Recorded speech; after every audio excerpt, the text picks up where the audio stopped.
राजनीति में एक कहावत है कि अगर दिल्ली का तय सफ़र करना है ना तो उसके लिए आपको यूपी हो ही के गुजरना पड़ेगा, क्योंकि यूपी ही स्टेट जो है कि पूरे हिंदुस्तान में सबसे बड़ा स्टेट जो है वो उत्तर प्रदेश माना जाता है। वहाँ 80 लोकसभा चुनाव सीट है और उत्तर प्रदेश में अगर जिस पार्टी का बढ़िया परफॉर्मेंस रहा तो कहा यही जाता है कि आधा से ज़्यादा रास्ता क्लियर जो है यूपी से ही हो के ही गुजरना पड़ता है।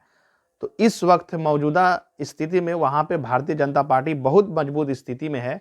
तो इंडिया अलायंस वालों को लग रहा कि वहाँ पे भारतीय जनता पार्टी को कैसे टक्कर दे सके, क्योंकि अब जो है वक्त बहुत कम समय बचा हुआ। हो सकता है फरवरी में आचार संहिता लागू हो जाए, क्योंकि इलेक्शन का घोषणा हो सकता है फरवरी तक। लेकिन कहा यह जाता है कि उत्तर प्रदेश में जब पहली बार भारतीय जनता पार्टी की फुल बहुमत की सरकार देश में आई थी 2014 में, तो उस वक्त उत्तर प्रदेश में समाजवादी की सरकार थी और बढ़िया मेजोरिटी में सरकार थी।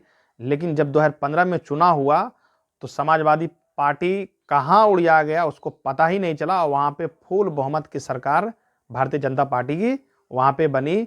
और उत्तर प्रदेश के उस वक्त कहा जा रहा था कि मुख्यमंत्री, क्योंकि मुख्यमंत्री भारतीय जनता पार्टी जो है मुख्यमंत्री का चेहरा देकर चुनाव में नहीं आई थी।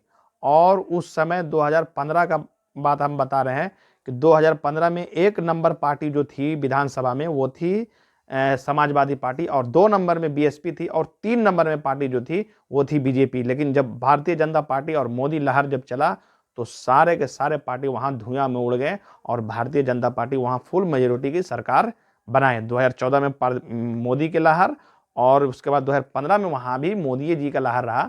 लेकिन उस समय माथापच्ची के साथ में कहा जाता है ना कि भारतीय जनता पार्टी कोई भी फैसला लेती है तो वो सबको चौंका देती है, और किसी को नहीं मालूम था कि वहां के मुख्यमंत्री योगी आदित्यनाथ बनेंगे। तो उस समय भारतीय जनता पार्टी के योगी आदित्यनाथ जो है वहां के मुख्यमंत्री बने थे, जो कि उस समय भारतीय जनता पार्टी के गोरखपुर से सांसद थे योगी आदित्यनाथ।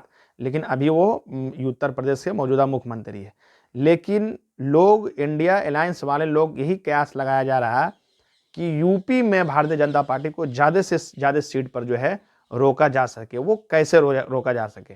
जब 2019 में लोकसभा चुनाव हुआ और उस समय इंडिया अलायंस नहीं बना था और उस समय वहाँ पे बीएसपी, बहुजन समाजवादी पार्टी और समाजवादी पार्टी दोनों मिलकर चुनाव वहाँ पे लड़ी थी। लेकिन समाजवादी पार्टी को तो कोई खासा फायदा नहीं हुआ, लेकिन बहुजन समाजवादी पार्टी को 10 सीट या 11 सीट वहाँ पे लोकसभा का मिला और 5 या 6 सीट जो है वो समाजवादी पार्टी को। लेकिन ये गठबंधन ज़्यादा दिन नहीं चला। चुनाव के बाद फौरन ही गठबंधन जो है वहाँ टूट गया। फिर दोनों में बयानबाजी भी, बहुत ज़बरदस्त बयानबाजी चला।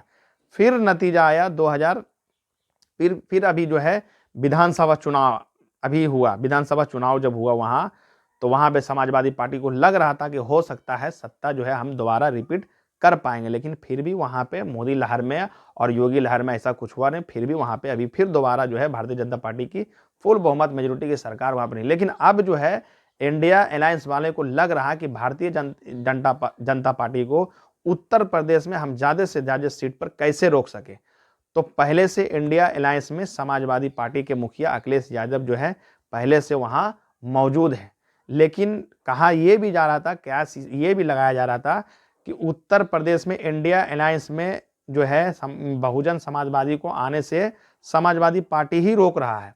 लेकिन अब जो है लग रहा, क्योंकि कांग्रेस अंदर खाने जो है वो चाहती है कि बहुजन समाजवादी पार्टी भी इंडिया अलायंस में आ जाए, क्योंकि लगभग देश के जितने भी क्षेत्रीय पार्टी है 28 से 29 पार्टी जो है सब इंडिया अलायंस में है।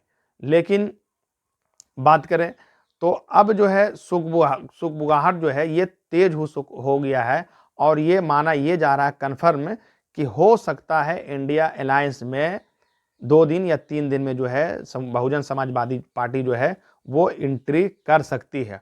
और बहुजन का बहुत बड़ा वोट बैंक है, ये लोग, सीनियर लोग कहते हैं। और वीडियो अगर अच्छा लगे तो लाइक कीजिएगा। फेसबुक पे देख रहे हो तो पेज को फॉलो करना नहीं भूलिएगा और यूट्यूब पे सब्सक्राइब जरूर कीजिएगा।